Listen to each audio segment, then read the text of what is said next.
Hey guys, here today to talk about director Luis Buñuel. Now this is a one of a kind right here.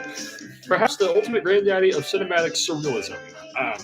Now I've never seen his first film made in 1929, which is Chien Andalou, but I mean it's been referenced in so much art to come, like especially in the Pixies' Doolittle. That's one of my favorite bits right there.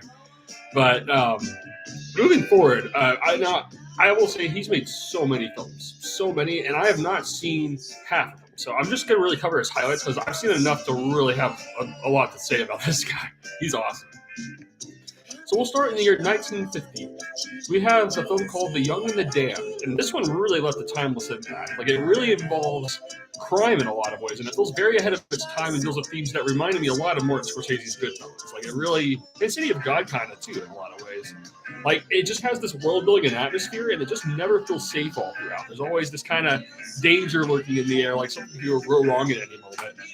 There's a lot of nihilism living in it. I just think that it's interesting because this is perhaps the least surreal film Buñuel ever made. This is almost insane how grounded in storytelling it is. But it's really just trying to focus on having a gritty outlook on life and just the way that brutally violent teenagers become the way they are. So, I mean, this is dark as you can imagine for the year 1950. It's really something else. In 1955, he made one called Elle. This one kind of pissed me off so much when I first saw it because the movie's great. It reminds me a lot of Hitchcock. But just the character and what it explores in a man is just so messed up to me. It deals with just the man's desire for dominance, and I've always had a lot of, I don't need to go too deep into it, but yeah, you get it. I like to think. But, this is just about the dark side of a man's desire for possession of others, just like, there's no need for any of that.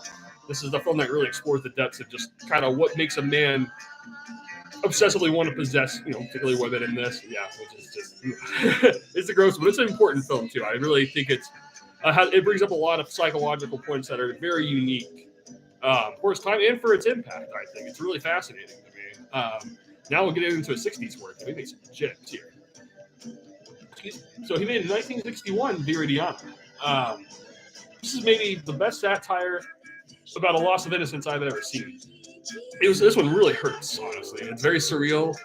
Although it's linear in storytelling, it's just a very weird premise. I mean, nothing about it feels comfortable. It's one of the most uncomfortable films ever made.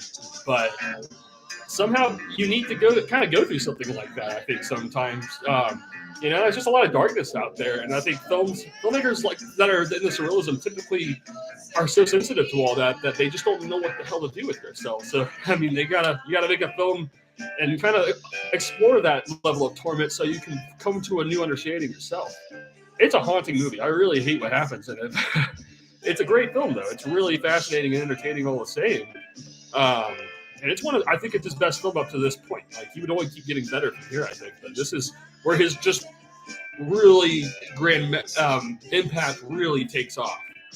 And then we get to the year 1962, Exterminating Angel. Oh, this is a weird one. This is perhaps one that really felt like it was foreshadowing a lot of like 60s art to come. This is kind of dealing with just a badass. It feels like a badass trip. It has nothing to do with drugs, but it just feels that way. The way that it's all paced out, like nothing about it is comfortable.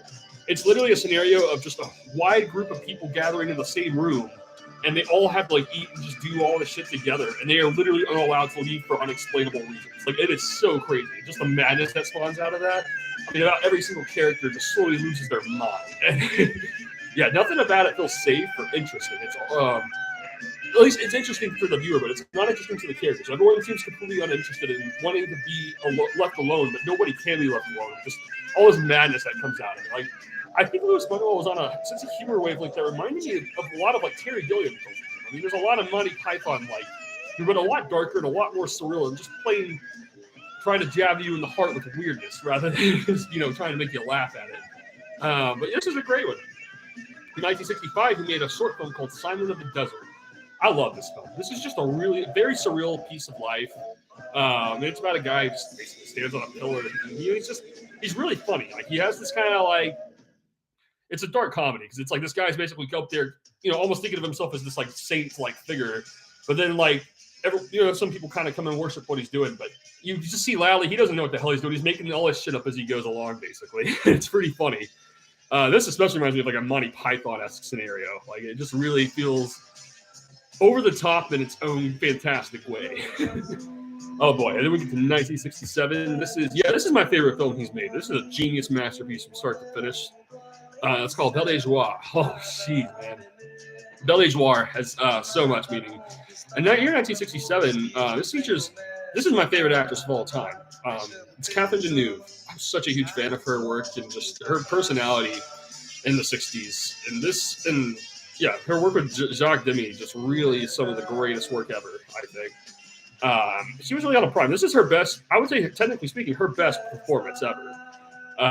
This is just such a masterful display of like just getting too far into the dark side of subconscious curiosity. Like it reminds me a lot of like that Taxi Driver formula from a feminine perspective, where she's like living this very safe lifestyle. She's just kind of got this like, all right, great husband and everything, great lifestyle, but she's also like a little bored, and so she kind of follows her dark subconscious desires and becomes a prostitute just to kind of satisfy some curiosity of just like living in some dark depths. But yeah, of course, it kind of catches up to her as it goes.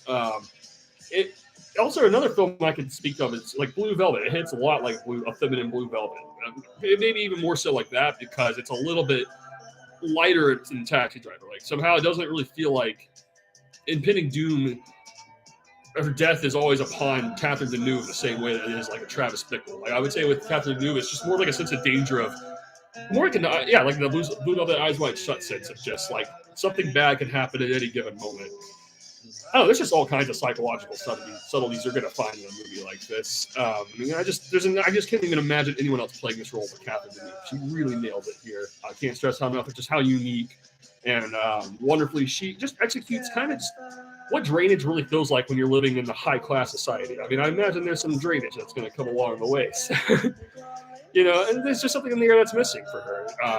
I've never seen very few films. It ranks with like Eyes Wide Shut as maybe the most mysterious films ever. And this film has a lot of sensuality behind it, just featuring Catherine Deneuve in general. I mean, she's just got a real natural grace to her presence that just makes any film she's in a real delight, truly. And it's like a big slap of the bourgeoisie, which is what Buñuel was really getting into in the late 60s, all throughout the 70s. He wanted to just slap him right in the face. This is probably the most subtle and entertaining film he ever made, and I'd say it's about the most perfect film you could possibly imagine. It's so masterful. Jeez, it's perfect. I could gush all day about Belle De Jour, but let's get on to 1970, the follow-up film he also made with Catherine Deneuve again, Tristiana. Didn't like this one as much as Belle De Jour, but it's still a great film. Again, it just kind of gets into a lot of satire and just kind of like a downfall of woman's innocence and spirit. It's like an expansion pack of Belle De Jour. I just don't have too much to say. Honestly, it's just like, okay, yeah, we've been here, but all right, just a much less interesting way of telling what's already been said in Belle De Jour, basically. So let's get to 1972, The Discreet Charm of the Bourgeoisie. This is in time probably going to end up being my favorite film by Buñuel, but I'm just still, I think, grasping what lives in this movie exactly. But I certainly feel every second of it. It's an absolutely masterful satire on the bourgeoisie. And it's just really, really funny from start to finish. Like, it's as funny to me as Monty Python and the Holy Grail. Very funny comedy. It's very satirical. Yeah, it's basically just making fun of just beautiful people who are just, they're up their ass. They're very pretentious. And it's almost the people you just instinctually are like, yeah, I want to laugh at that. Well, yeah, come on, baby, let's laugh at it. This movie just really creates a world of its own. It's a lot of fun. When I watch it, I just feel like I'm living a dream, like a comedy dream. I never get tired of watching it. The directing of it's absolutely perfect. None of it ever like makes sense in us, and that's why it's almost a difficult film to describe exactly, because it's just that tone that it strikes is so unique and interesting. And then lastly, at least for the ones I'm going to talk about, he made The Phantom of Liberty in 1974. It's the best piece of surrealism I've ever seen in my life. Actually, I think it literally is even better in tone. I think what he was going for with Belle De Jour and Discreet Charm, I think he literally perfected that tone he was looking for all along, which is just kind of make you laugh at just something really weird. Like, why you question why you're laughing at it, but you just know there's something off and you are laughing. But I think that this film, Discreet, is funnier and it lands slightly. It's like it has the funnier element, but I think this one just has the most it's like the Discreet Charm of Bourgeoisie kind of story, but it's just better pacing and structure. Honestly, I think he just improved his own game with this film, and I just saw it not too long ago, so I'm still taking a lot of its impact in. But it's really a perfect movie. I know he made another one shortly after called That Obscure Object of Desire, which I eventually want